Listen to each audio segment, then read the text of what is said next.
வெற்றி நமதே. வெற்றியாளர்களுக்கு வணக்கம். ஆசிரியர் தகுதி தேர்வு, அரசு பணியாளர் தேர்வாணைய தேர்வு, இதெல்லாம் எழுதக்கூடியவங்களுக்கு பயன்படக்கூடிய தமிழ் பாடத்தை தான் இப்போ நம்ம பார்க்க இருக்கிறோம். இன்னைக்கு முதல்ல நம்ம பார்க்கறது எதுன்னு பார்த்தீங்கன்னா 8ஆம் வகுப்பு தமிழ் மொழி வாழ்த்து முதல்ல இடம்பெற்றிருக்கிறது. இதில் நுழையும் முன் பகுதியில் இருந்து அப்படியே வினாக்கள். இப்போ நமக்கு ஆசிரியர் தகுதி தேர்வை பொறுத்த அளவுக்கு தமிழ் 30 மதிப்பெண் இருக்கும், ஆங்கிலம் 30 மதிப்பெண் இருக்கும், சைக்காலஜி 30 மதிப்பெண் இருக்கும். மீதி இருக்கிற இந்த மூன்றும் சேர்ந்து 90 வந்துடும். அது போக மீதி 60 மதிப்பெண் வந்து நமக்கு இப்போ கலை பிரிவாக இருந்தால் அவர்களுக்கு சமூக அறிவியல்ல இருந்தும், அறிவியல் பிரிவாக இருந்தால் அவங்களுக்கு அறிவியல் மற்றும் கணிதம் இணைந்து 60 மதிப்பெண்ணுக்கும் என்ன செய்யும் தேர்வுகள் இருக்கும்.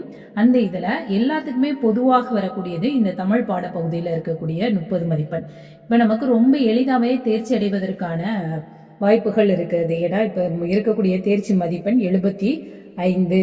அப்போ நம்மளுடைய சமூக அறிவியல் கலைப்பிரிவாக இருந்தால் சமூக அறிவியல்ல ஒரு 40 மதிப்பெண் அப்படின்னு எடுத்துக்கிட்டாலும், தமிழ் வந்து நம்ம ரொம்ப நல்லா தரவா படிச்சுட்டோம்னா இதுல ஒரு 20 மதிப்பெண், மீதி இரண்டிலும் சேர்ந்து ஒரு 15 மதிப்பெண் கிடைத்தாலே நம்ம 75 மதிப்பெண் எளிதாக என்ன செஞ்சிடலாம், எடுத்துடலாம். அதனால இந்த 75 மதிப்பெண் எடுப்பது ரொம்ப எளிதான ஒரு விஷயம். படிக்கக்கூடிய முறைகள் அப்படியே கொஞ்சம் கொஞ்சமா என்ன செய்யுங்க, புத்தகத்தை எடுத்து வச்சுக்கிட்டே நீங்க அதுல அண்டர்லைன் பண்ணி அப்படியே படிச்சுக்கிட்டீங்கனாலும் சரிதான், இல்லை இந்த வினாக்களை அப்படியே குறிப்பா எடுத்துக்கிட்டு படிச்சுக்கிட்டாலும் சரிதான். நான் அதை நீங்க வந்து என்ன செஞ்சுக்கலாம், பார்த்துக்கலாம். நம்ம பயண நேரங்கள்ல பெரும்பாலும் இப்ப அந்த சிறப்பு ஆசிரியர் தகுதி தேர்வு வந்து பணியாற்றி கொண்டு இருக்கக்கூடிய ஆசிரியர்களுக்கு தான். அப்போ உங்களுடைய பிரயாண நேரங்கள்ல இல்லை நீங்க ஏதாவது ஒரு பணியாற்றி வேலை செய்துட்டே இருக்கக்கூடிய நேரத்துல, வீட்டுல இல்லற பணிகள்ல ஏதோ செஞ்சுட்டு இருக்கும் போதோ நீங்க இதை காதுல வாங்கிட்டே இருந்தீங்கன்னா உங்களுக்கு ரொம்ப பயனுள்ளதாக இருக்கும். சேனலை முதல் முறையா பாக்குறீங்க அப்படின்னா சப்ஸ்கிரைப் பண்ணிக்கோங்க. மக்களின் பண்பாட்டுடன் நெருங்கிய தொடர்புடையது, அது உணர்வுடன் கலந்தது அப்படின்னா இங்க மொழி அப்படிங்கறதான் கொடுக்கப்பட்டிருக்கிறது. அடுத்து இது வந்து புத்தகத்துக்கு பின்னாடி இருக்கிற வினா. தமிழ் மொழி வாழ்த்துல புத்தக புறநிலை வினா. மக்கள் வாழும் நிலப்பகுதியை குறிக்கும் சொல் வைப்பு. என்றென்றும் அப்படிங்கிற சொல்லை பிரித்து எழுத கிடைப்பது என்று கூட்டல் என்றும். வானம் அளந்தது என்னும் சொல்லை பிரித்து எழுத கிடைப்பது வானம் கூட்டல் அளந்தது. அறிந்தது கூட்டல் அனைத்தும் என்பதனை சேர்த்து எழுத கிடைக்கும் சொல். இங்க பாருங்க, இதுல வந்து நம்மளை குழப்பறதுக்காண்டியே அறிந்தது அனைத்தும், அறிந்தனைத்தும், அறிந்துணைத்தும் கொடுத்திருக்காங்க. இப்ப இந்த ரெண்டுல நமக்கு ஒரு அவசர அவசரமா டக்குன்னு நம்ம போட்டுருவோம். அறிந்தது அனைத்தும், இங்க ஏற்கனவே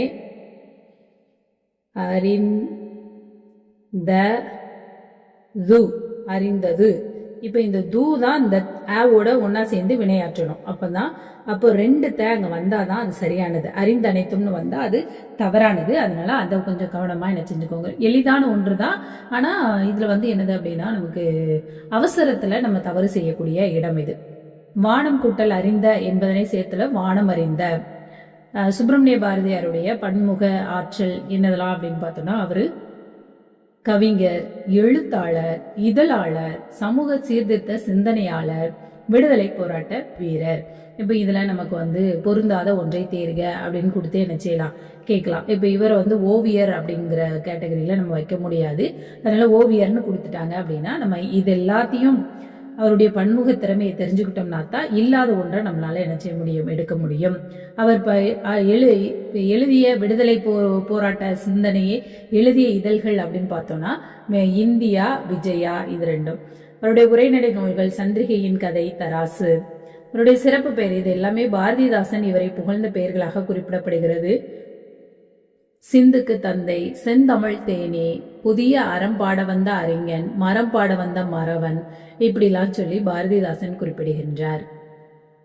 அடுத்ததா பாரதியார் கவிதைகள் அப்படிங்கிற தொகுப்புல இருந்துதான் நமக்கு தமிழ் மொழி வாழ்த்து அப்படிங்கிற பாடல் இங்க என்ன செஞ்சிருக்கிறாங்க, கொடுத்திருக்கிறாங்க. இவருடைய நூல்கள் பல இருக்கு.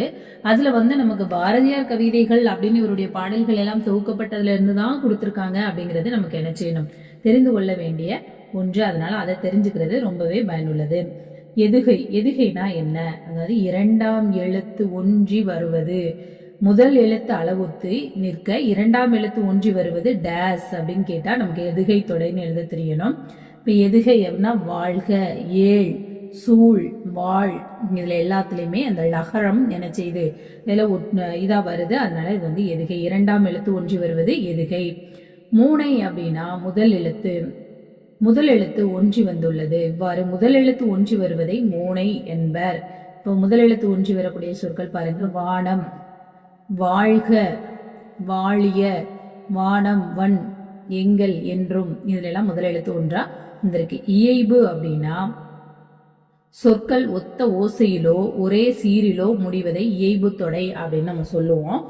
வாழியவே, வையகமே, நாடே எல்லாமே ஏகாரத்துல முடியுது. இறுதியில் வரும் சொற்கள் எல்லாமே ஒரே ஓசையில் முடிகின்றது. அதனால அது இயைபு. சொல்லும் பொருளும். நிரந்தரம் அப்படின்னா காலம் முழுமையும். வைப்பு அப்படின்னா நிலப்பகுதி. சூழ்களி அப்படின்னா சூழ்ந்துள்ள அறியாமை, இருள். வன்மொழி அப்படின்னா வளமை மிக்க மொழி. இசை, புகழ். தொல்லை அப்படின்னா பழமை, துன்பம் அப்படிங்கிறது இங்க நிச்சயப்படுது சொல்லப்படுகிறது. இது இந்த பகுதியில் இருக்கக்கூடிய முதல் 8ஆம் வகுப்புல முதல் செய்யுள்ள உள்ள பகுதியை தான் இப்ப நம்ம என்ன செஞ்சோம் பார்த்தோம். இதனுடைய தொடர்ச்சி அடுத்த பகுதியை நம்ம அடுத்த ஒரு காணொலியில பார்க்கலாம். தொடர்ந்து இந்த மாதிரியான வீடியோக்களை பெற சேனலை சப்ஸ்கிரைப் பண்ணிக்கோங்க. உங்களுடைய நண்பர்களுக்கும் இதை பகிருங்கள். நன்றி.